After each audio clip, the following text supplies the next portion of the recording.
Hello, fellow members of the Midnight Society. Welcome back to another episode review from the show Are You Afraid of the Dark? Last time, we covered The Tale of the Guardian's Curse, a Tucker story about a couple of teens who accidentally awaken a mummy. Tonight's narrative, from Betty Ann, is about a boy who is gifted a camera with the power to show the future, although with some grim results. Submitted for the approval of the Midnight Society, I call this Season 3, Episode 9, The Tale of the Curious Camera. We open on the gang looking at photos of themselves as young kids, and Tucker looking at a photo of himself from last week. We're doing another camera episode, huh? I hope this one at least features a camera in the story, unlike Kiki's The Tale of the Captured Souls. Well, at any rate, it's a camera episode, so hey, let's take a selfie to celebrate. Wait, that's not me. What the hell is going on? What's happening? Oi! I'm trying to film a video here. What's going on? Who are you? I'm me. Who are you? No, I'm me. Although you do look like me. No, you look like me. What you doing anyway? Well, I'm filming an episode of my review series for a 90s kids horror anthology. Are you having a laugh? Me too. You're reviewing Are You Afraid of the Dark? Nah, Goosebumps. Hey. Maybe you're a variant of me from another universe. Please, if anyone's the variant, it's you. But, what episode are you reviewing? It's called Say Cheese and Die. It's about a camera that shows the future, but you know, it's always bad. That sounds suspiciously like the episode I'm reviewing. Although, they're probably not that similar. I mean, first off, mine features a young actor who would grow up to have great success in movies and TV. Mine features a young Ryan Gosling. Young Hercules himself? Wow. Okay. Well, my episode is directed by Ron Oliver. So is mine. Okay, this is getting a little spooky. My episode also features Christian Tessier, who was previously in The Tale of Laughing in the Dark, although this time he's playing a bully to the main character. My episode also features Mr. Tessier, and, surprise, surprise, he's playing a bully. Come on. You're messing with me. Nope. Oh, who's the baddie in yours? Mine's played by Richard McMillan. He's the original owner of the camera. Richard McMillan plays the previous owner of the camera in my episode too. I think we need to go through both episodes together just to see if we're watching the exact same story with a different name. Yeah, I mean, until this portal goes away, I guess we're stuck talking to each other. You sound a little too excited. Anyway, Sam asks why they had to bring photos of their younger selves, and Betty Ann says because photos tell the future. She then cites some examples of how each photo shows how that person has become who they are in the present. Tucker then asks, what does that dumb look on Frank's face mean? It means he's going to punch you in the throat. I thought you said your episode was about a camera, not some old photos and camping. Well, the show is about teens who tell scary stories, and we then watch the stories they tell. Well, that sounds needlessly complicated. Well, how does yours open then? With the scariest intro ever.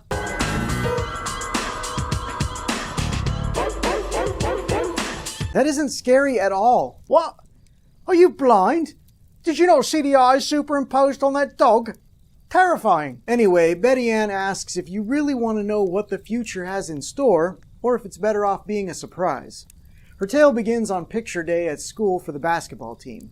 Betty Ann gives some exposition about how some kids are just born victims, including our main character, Matt.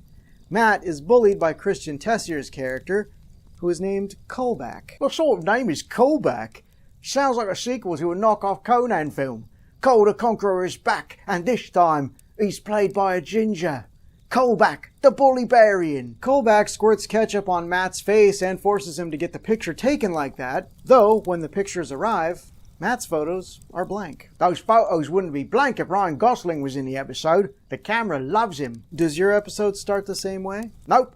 Mine starts with the main character, Greg, and his two friends stealing from a homeless person. What? Yeah, they're waiting outside this abandoned-looking warehouse until Richard McMillan's character, who they call Spidey, leaves from where he is presumably squatting. Why do they call him Spidey? Is he, like, grotesque or something? No, nothing like that. He's got really long legs. Just look. I hear he sleeps in there. Yeah, I heard that too.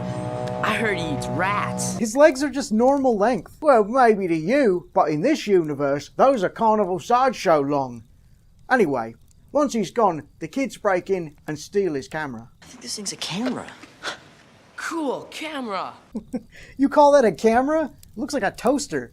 How would the kids immediately recognize it as a camera? Hey, different universes, remember? That's what some cameras look like here.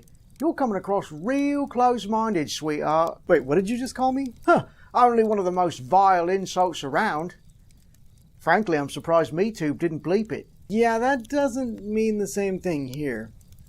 Anyway, back to my story. Matt goes to see Calhoun, played by Richard McMillan, the photographer who took the photos. Matt says there must be a mistake with the photos, but Calhoun says, "You're invisible." Get it? Camera never lies. Nowadays, with things like Yelp and Google, he'd either be out of business or the most successful photographer of all time, selling the Emperor's new photos. These photos are terrible. I'm not even in them. What are you even talking about? They look great. Only a fool can't see them. Oh. I mean, yeah, no, I looked good. In fact, I looked great. I looked better than good. I looked great. So much so that I'll take another set. Calhoun tells Matt that he doesn't give refunds, but that he can give him something to make up for it. A camera. He pulls an actual camera out of a safe. Here you go. Your camera don't look like a camera neither. And you're Richard McMillan, I would like to point out for the record, has some of the longest legs I've ever seen. Matt takes the camera home and then proceeds to take pictures of every breakable thing in the house before figuring out that there's something weird going on with the camera. Mom's not gonna like this.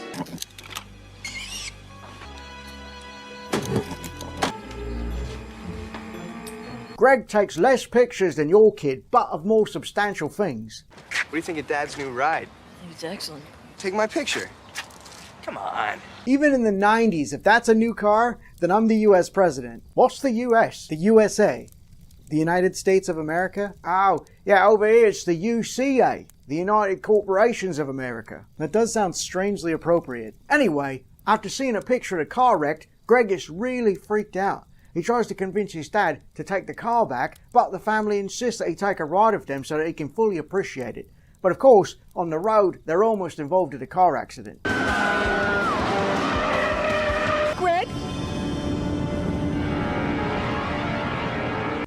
That is definitely the face you make when you've soiled yourself and just don't want to say anything.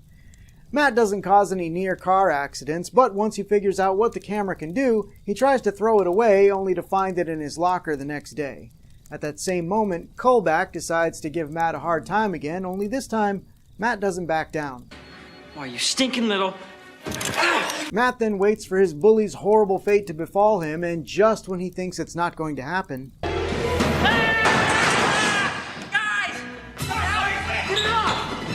We then cut to Matt at home making a list of kids he'd like to photograph. Jim Stepanara.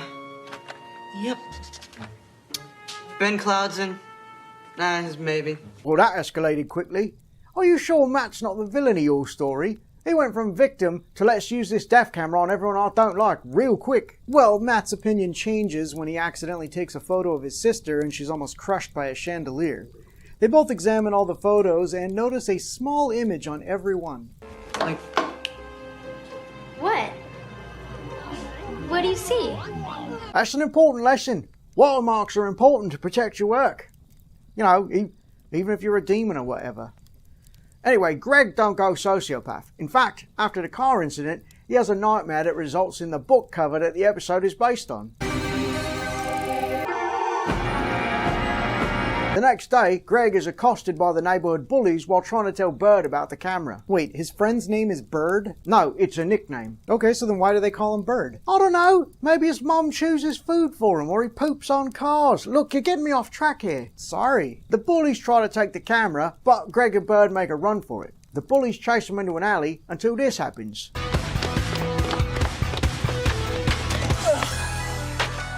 Offense. The bane of any bully. Too bad they don't have longer legs like Spidey. That felt sarcastic. It was. Gotta say, I'm not a fan of alternate me so far. After the boys make it over the fence, they're in their other fence yard, Sherry. She wants Greg to take a picture, but Greg explains what the camera does, and they come up with a plan to get rid of it.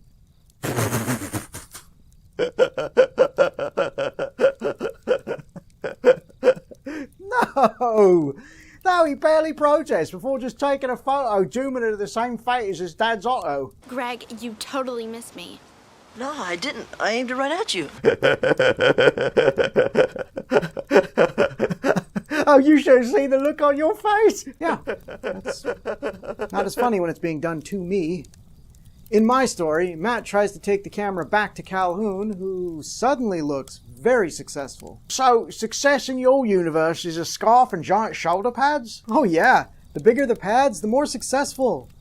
Calhoun explains that while he had the camera, it gave him nothing but trouble, citing that the gremlin appearing in the photos destroys everything the camera shoots. Matt demands he take it back, resulting in... Sorry, I couldn't take it back if I wanted to. You can't give it away. I know, I tried 1,000 times. Huh. From what we know about Matt in this episode, I'm surprised he didn't just take a photo of Calhoun for revenge. That is a good idea. Unless you're watching this at home, in which case, revenge is never the answer. Okay, so what happens to Sherry? She disappears, just goes missing. But I'm getting ahead of myself. Right after snapping a photo, Greg's brother shows up to tell him their dad was in a car accident and the car is totaled. Their dad's fine though, he's just at hospital with a broken leg. Later that night, the police show up to question Greg about Sherry's disappearance. You know where she is now? At her house, I guess. No, she's not. She's missing. Disappeared. Why is this man wearing sunglasses after dark? Wait, is that a young Scott Speedman? Yes it is. Wow. Huh. I guess he never knew how to act. Hey, you watch what you say about Scott Speedman. He's a national treasure. He went on to represent one of the largest corporations in the UCA. Anyway, the next day, in a fit of rage, Greg rips up the photos he's taken and slams the camera down on the ground, but the camera takes no damage. Greg tells Bird they need to take the camera back to Spidey, but Bird says... Take it easy, Greg. I'm sorry. I'll see you later. Well, now I know why he's called Bird, because he's flighty. Flighty. It's really not that funny. As they call him Bird. Anyway, as Matt is coming home, the camera takes a picture of his parents who are leaving to go to the movies. He tries to convince them to stay by saying, Just do it! But his argument has no impact, with his dad saying, Yeah, but besides, you wouldn't be interested. It's got dialogue. Did his parents just call him stupid? Yeah, but that's normal Are You Afraid of the Dark parent behavior. Matt's parents leave and he and his sister try to figure out how to stop the car accident in the photo from coming true, resulting in...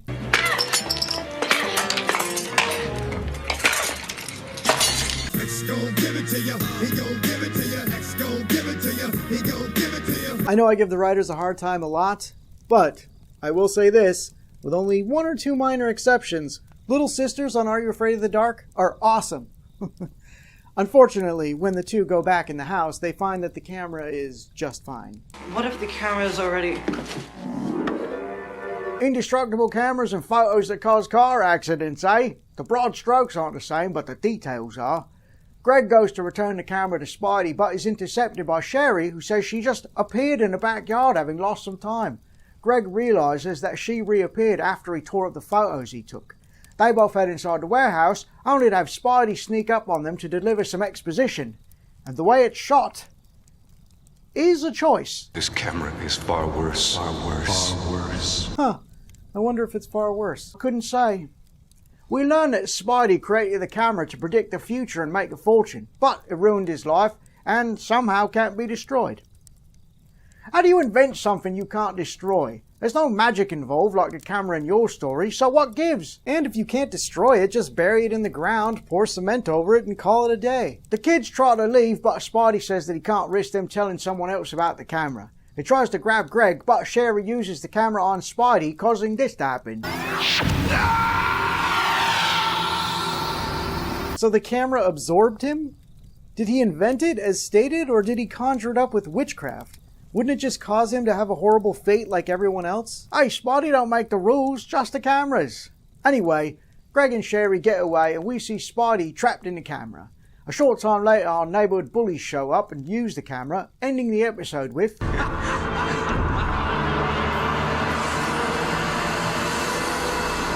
Is he supposed to be evil at the end? Because he actually came across rather sympathetic.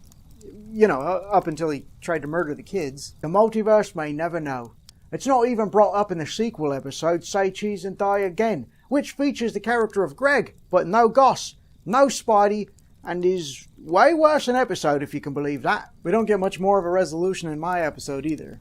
After they find that the camera is undamaged, Matt either has an idea or a stroke.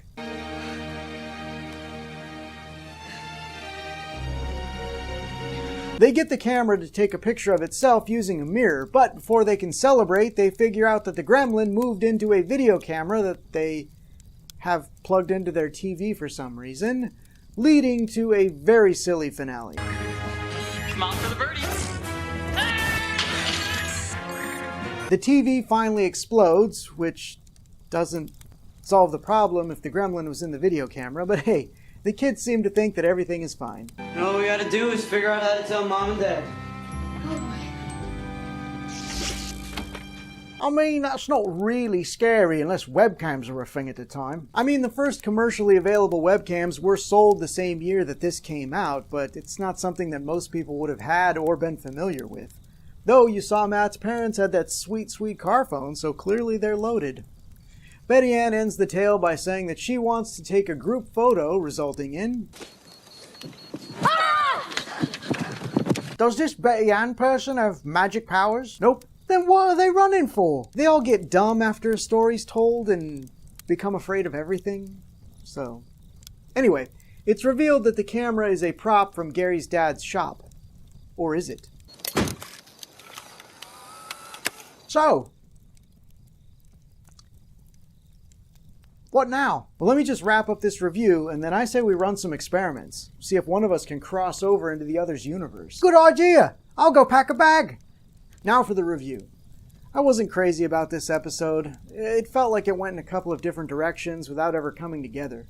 I liked the idea of the evil camera causing misfortune, but I thought the more exciting aspect of the story was Matt turning to the dark side after discovering the camera's power, which ultimately went nowhere. You know you're a total butthead. The settings were super boring in this episode. A school, a photo studio, which actually did have some character and was mildly creepy for a moment, and then Matt's house. I mean, at least the Goosebumps episode had the creepy warehouse. The settings were fine for the story, but I just wish we could have had more atmosphere in those locations when the camera was involved. Oh no, leave it. It looks good. The story is where most of my problems lie. I would have liked to have seen Matt use the camera in the way described by Calhoun, trying to give himself power over those that have bullied him, only to eventually realize the power the camera has over him and then try to free himself of it. I'm guessing if the show's format were longer, we might have gotten that story since they tease us with it, but Matt immediately changes position when the camera shoots his sister. No, I swear it's the truth. The scares were not here at all. There was nothing scary about this episode whatsoever. The idea is scary, but that's pretty much where it stops. The climax was filmed so silly that I was just laughing at what was supposed to be a tense situation. Younger me wouldn't have found this tale scary either, but I mean, it might have dissuaded him from ever taking photography as a school elective. Forget it. Might crack the lens. The acting in this episode was fine, nothing really bad or great. Matt plays the quiet, mousy nerd quite well, but knowing the roles he would go on to play, that might just be him. Amy is also good as the younger sibling who inadvertently annoys her brother. I love when she goes all gangster on the camera.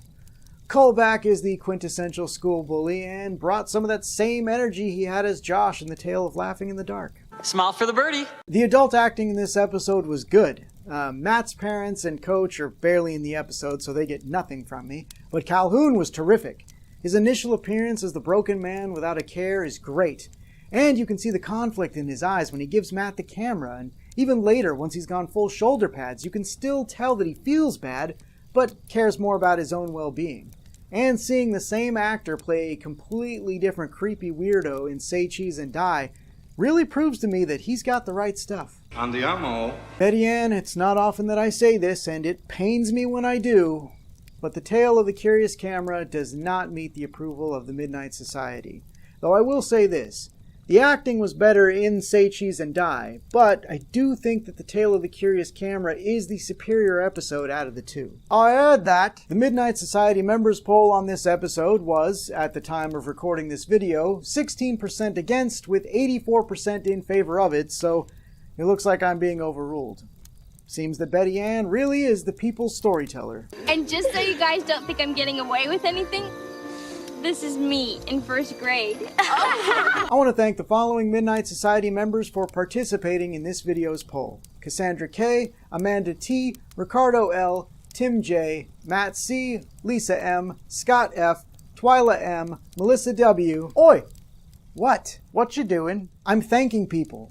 May I continue? Oh yeah! Act like I'm not even here. Bishop S, Lex T, Brooke M, Dustin G, Lisa L, Leanne H, Hetty L, Alexander C, Michelle J, Ryan M, Marty L, Frank R, Zechariah B, Corey E. Corey E. What's the E stand for? It's their last name. Yeah, but what is it? I'm not going to tell you that. And why not? Because you're a stranger. I'm not a stranger, I'm you. Yeah, but you're a strange me. Pfft, rude. Doug W, Paul B, Amanda L, Amanda B, Demetria S, Amanda W, Sarah A, Eric M, Robert G, Matt P, Clarence D, Jennifer A, Patricia J, Erjot S, Sarah R. You know, if you really wanted to thank people, you'd do more than just say their names in some boring way. You should buy them all something. Something nice, you know? In fact, everyone on this list, you're all getting cars.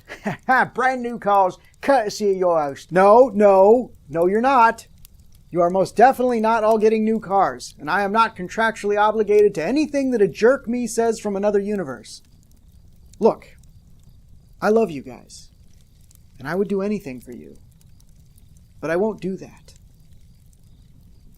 Anyway, Carson S, JB, Jesse P, Jordan S, Emily B, Matt B, Kaylin P, Ryan J, Jimmy P, JR, Chelsea F, and Turquoise Star 17. Thanks, everyone. Yeah, thanks, everyone. If you come over to my universe, I can't get you cars, but I can get you laid. What did you all think of Betty Ann's story? Did you see it as a kid? What would you do with a camera that predicted an awful future? Let me know in the comments below. Be sure to check out the next episode about the tale of the Dream Girl. Until then, are you afraid of the dark?